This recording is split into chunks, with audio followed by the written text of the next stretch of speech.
Everyone, welcome to Jio for classes. आशा करता हूँ आप सभी लोग काफी अच्छे होंगे। आज हम लोग मिल रहे हैं अपने ओशनोग्राफी के एक और न्यू टॉपिक के साथ। और अपना टॉपिक है सुनामी। काफी खतरनाक टॉपिक हर दृष्टि से, क्योंकि बहुत ज्यादा नुकसान पहुंचाता है जितने भी अपने कोस्टल स्टेट्स हैं, कोस्टल कंट्रीज हैं उनको। तो आज हम इसके सुनामी के बारे में जानेंगे कि सुनामी होती क्या है, उसके कुछ कैरेक्टरिस्टिक्स को जानेंगे, उसके कुछ कॉज को जानेंगे और कुछ अर्ली वार्निंग सिस्टम होती हैं उनको जानेंगे जो कि सुनामी को डिटेक्ट करती हैं। तो इन सारी चीज़ों को लेके आज हम चलेंगे और कवर करेंगे अपना सुनामी टॉपिक। उससे पहले हम जानते हैं कुछ मूवमेंट्स होते हैं ओशन वाटर में, हॉरिजॉन्टल मूवमेंट होते हैं और कुछ वर्टिकल मूवमेंट्स होते हैं। और जिसने मैं बता दूं, जिस लोगों ने वेव्स, इससे पहले मैंने एक वीडियो बनाई है वेव्स की, उसको नहीं पढ़ा है या नहीं देखा है तो उसको जाके देख लो ताकि अच्छे से समझ आ जाए ये सुनामी। क्योंकि जिसने अगर वेव्स वाला समझ नहीं आया तो ये सुनामी समझने में बहुत दिक्कत होगी। और वहीं क्लाइमेटोलॉजी की सीरीज और जियोमॉर्फोलॉजी की सीरीज पूरी डाल रखी है मैंने, अगर जिसने नहीं देखी हो उसको जाके देख ले। तो कुछ मूवमेंट्स होते हैं ओशन वाटर के, हॉरिजॉन्टल और कुछ वर्टिकल। हॉरिजॉन्टल मूवमेंट्स में करंट्स और वेव्स आते हैं और वहीं वर्टिकल में टाइड्स आते हैं। हम लोगों ने इससे पहले वेव्स के बारे में पढ़ रखा है कि वेव्स क्या होती हैं, उसको कॉज क्या करता है, यानी कि वेव्स, विंड कॉजेज वेव, जो अपनी विंड्स चल रही हैं परमानेंट विंड्स, तो वो क्या करती हैं, वेव्स को बनाती हैं। उसके बाद हमने कुछ वेव्स के कैरेक्टरिस्टिक्स को जाने थे कि उसमें क्या क्या कैरेक्टरिस्टिक्स होते हैं। और वहीं जो वेव्स, ये नॉर्मल वेव जब किसी विशाल रूप में कन्वर्ट हो जाती हैं तो उसको हम बोलते हैं सुनामी। तो ये देखते हैं, आइए कैसे सुनामी बनती है, कैसे क्रिएट होती है, उसके पीछे का कारण जानते हैं। तो हम स्टार्ट करते हैं अपनी सुनामी टॉपिक को। सुनामी काफी हैवी वर्ड है ना, इसी तरीके से काफी हैवी होती भी है, बहुत ज्यादा कह सकते हैं नुकसान लाती हैं जो भी कोस्टल स्टेट्स होते हैं, जहां जहां ही आती हैं। तो इनको जानते हैं। सुनामी एक जापानीज वर्ड है, यानी कि एक जापानीज वर्ड है जो कि दो वर्ड से मिलके बना है, सु प्लस नामी। इसको मिलके बना है सु प्लस नामी, यानी कि सुनामी, जिसमें सु मतलब होता है हार्बर और नामी मतलब होता है वेव, यानी कि हार्बर वेव होती हैं। और ये जापानीज वर्ड ही क्यों है, क्योंकि सबसे ज्यादा सुनामी कहाँ आती है, जापान में। और सबसे ज्यादा जापान में क्यों आती है, क्योंकि because of Pacific ring of fire है ना वहाँ पे, अपने पैसिफिक ओशन में पैसिफिक रिंग ऑफ फायर है। हमने पढ़ रखा है अर्थक्वेक, जब हमने पढ़ा था तब हमने पढ़ा था ना पैसिफिक रिंग ऑफ फायर, वहाँ सबसे ज्यादा नेचुरल जो एक्टिविटीज है, बहुत ज्यादा एक्टिव जोन है वो, तो वहाँ पे सबसे ज्यादा क्या आती हैं, जो भी नेचुरल डिजास्टर्स हैं, अर्थक्वेक हो गई, सुनामी हो गई, तो वो सबसे ज्यादा पैसिफिक रिंग ऑफ फायर में आती है। इसीलिए इसका वर्ड है जापानीज, इसको जापान ने रखा है सुनामी, हार्बर वेव। अगर हम इसकी डेफिनेशन को जानें तो ये क्या है, it is a series of waves of extremely long wavelength and long period generated in a body of water by an impulsive disturbance that displaces water. अब इसमें कुछ वर्ड आए, वेवलेंथ, ठीक है, वेवलेंथ और अपना, यानी कि हम लोगों ने जब वेव्स को कवर किया था, जब हमने पढ़ा था ना, यानी कि इससे पहले हमें वेव्स जानना बहुत जरूरी है। जिसने वेव्स की वीडियोस नहीं देखी हैं तो जाके देख ले, ताकि ये इजीली समझ आ जाए कि सुनामी क्या होती है। हम लोगों ने वेव्स के बारे में पढ़ा था कि वेव्स क्या होती हैं, वेव्स को कॉज करता है विंड, कॉजेज वेव्स। हमने ये जान लिया था कि जो विंड चल रही हैं हमारे ग्लोब पे वो वेव्स बनाती हैं। वहीं हमने देखा वेव्स की कैरेक्टरिस्टिक्स, वहां पे हमने 4-5 चीजें पढ़ी, crest, trough, wavelength, wave height और वेव एम्पलीट्यूड। ये हम लोगों ने पढ़ा। अब हम उसको थोड़ा रिवीजन करते हैं।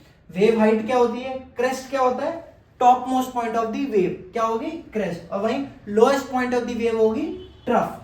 Crest and trough, top most point और लोएस्ट पॉइंट। वहीं क्रेस्ट का टॉप मोस्ट पॉइंट और ट्रफ का लोएस्ट पॉइंट कहलाएगा वेव हाइट। ये वाला जोन, ये क्या कहलाएगा, wave height. Top most point of crest and top lowest point of trough, ये दोनों कहलाएंगे वेव हाइट। वहीं वेवलेंथ कहलाएंगे एक क्रेस्ट से दूसरे क्रेस्ट तक का डिस्टेंस, वो कहलाएगा हॉरिजॉन्टली वेवलेंथ। ये वेव्स हैं अपनी नॉर्मली, ये क्या है, वेव्स। इस तरीके से वेव्स चलती है ना, वेव्स इसी तरीके से तो चलती हैं। ये गाने में भी आता है ना, रैप आप लोग गाते हो, उसमें ऐसे ऐसे करते रहते हैं सारे सिंगर्स, वही ये वेव्स है। तो ये वेव्स क्या है, क्या क्या चीजें, crest, trough, wavelength, wave height. Crest highest point, lowest point, और ये वेव हाइट क्रेस्ट का टॉप मोस्ट और ट्रफ का लोएस्ट पॉइंट, ये होगा वेव हाइट। वहीं अगर हॉरिजॉन्टली डिस्टेंस अगर हम देखें तो एक क्रेस्ट से दूसरे क्रेस्ट तक, इसको हम बोलेंगे वेव लेंथ।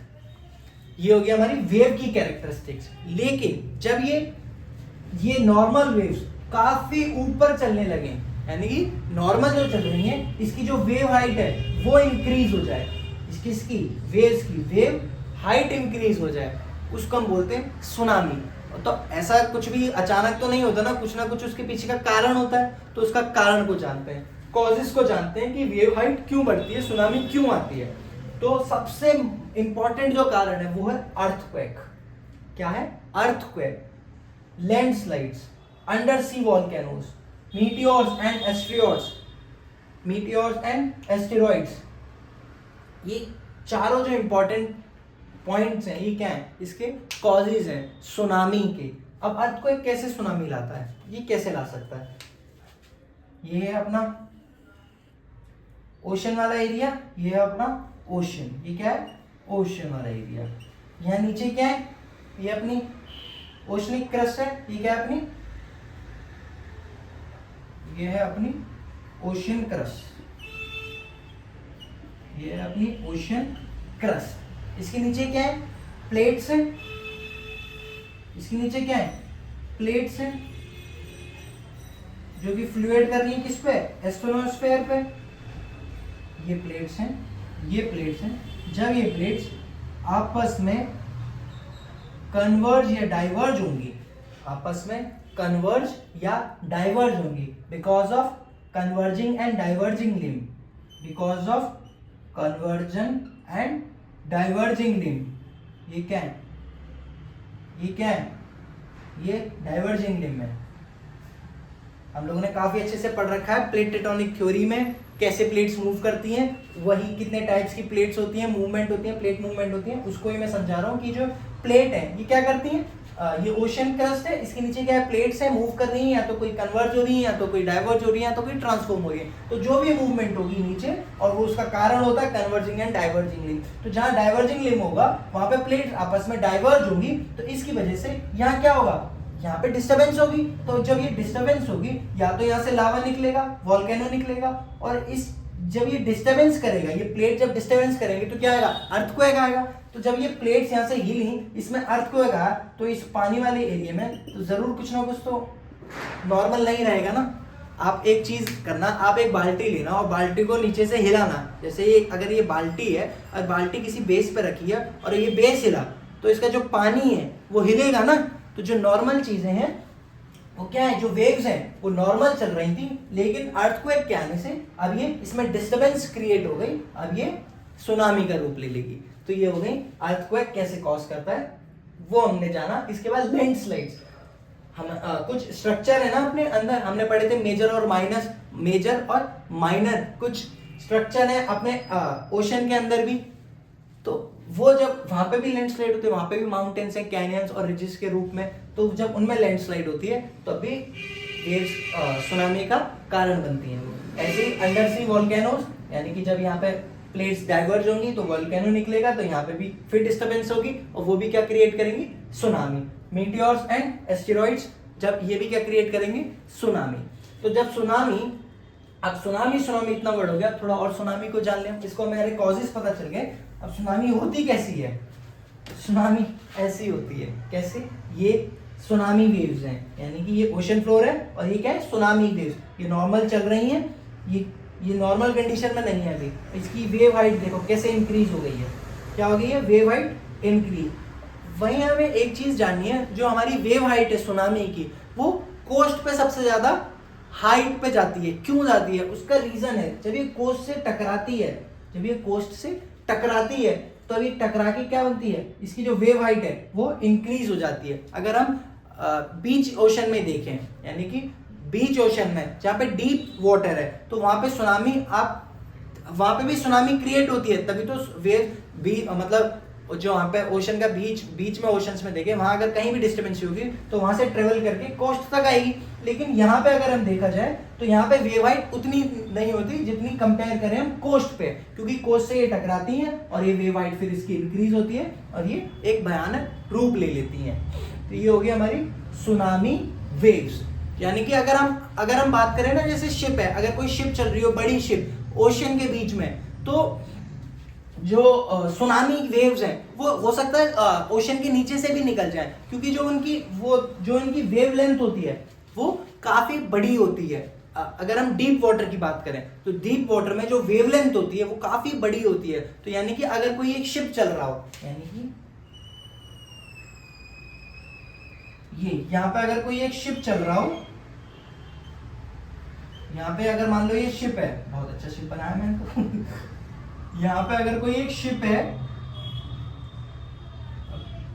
ये अगर ये शिप चल रहा है तो हो सकता है वेव यहां से गुजर के और यहां से निकल जाए, शिप इतना डिस्टरबेंस नहीं होगा। वहीं अगर जैसे ये कोस्ट पे आके टकराएगा तो जो इसकी वेव हाइट है वो इंक्रीज हो जाएगी। यानी कि जो डीप सी वाटर में है जो वेव्स की वो वेवलेंथ होती है वो ज्यादा होती है as compare to shallow water, यानी कि कोस्ट के पास सबसे ज्यादा वेव हाइट होती है। तो सुनामी कहाँ आती है, फिर यहाँ पे जैसी टकराएंगी, ये अपना कोस्टल एरिया है, यहाँ पे सबसे ज्यादा सुनामी आएगी। तो अब देखते हैं वहीं अगर हम 2004 की बात करें, 2004 की बात करें, अपने इंडियन ओशन में 9 मैग्नीट्यूड का रिश्टर स्केल पे अर्थक्वेक रिकॉर्ड किया गया था, जिसके कारण बहुत ही भयंकर सुनामी आई थी अपनी इंडियन ओशन में। जो जितने भी अपने ईस्टर्न स्टेट्स हैं वो काफी ज्यादा उससे इफेक्ट हुए थे। 2005 में इस तरीके से सुनामी आई थी उसके कारण। तो ये भी एक तरीके से नेचुरल डिजास्टर ही तो है, नेचुरल डिजास्टर है, वो भी बहुत बड़ा। तो अब जानते हैं कुछ इसको कंट्रोल करने के मेजर्स भी होंगे ना, अब हम उसको जानते हैं। तो ये अपना सुनामी अर्ली वार्निंग सिस्टम।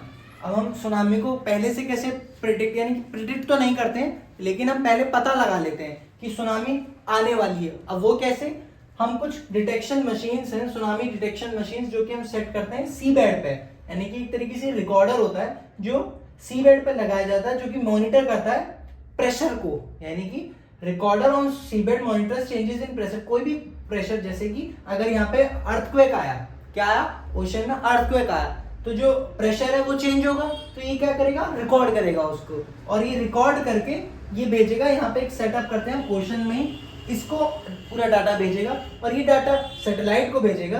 तो सैटेलाइट क्या करेगी, satellite transmits data to ground station.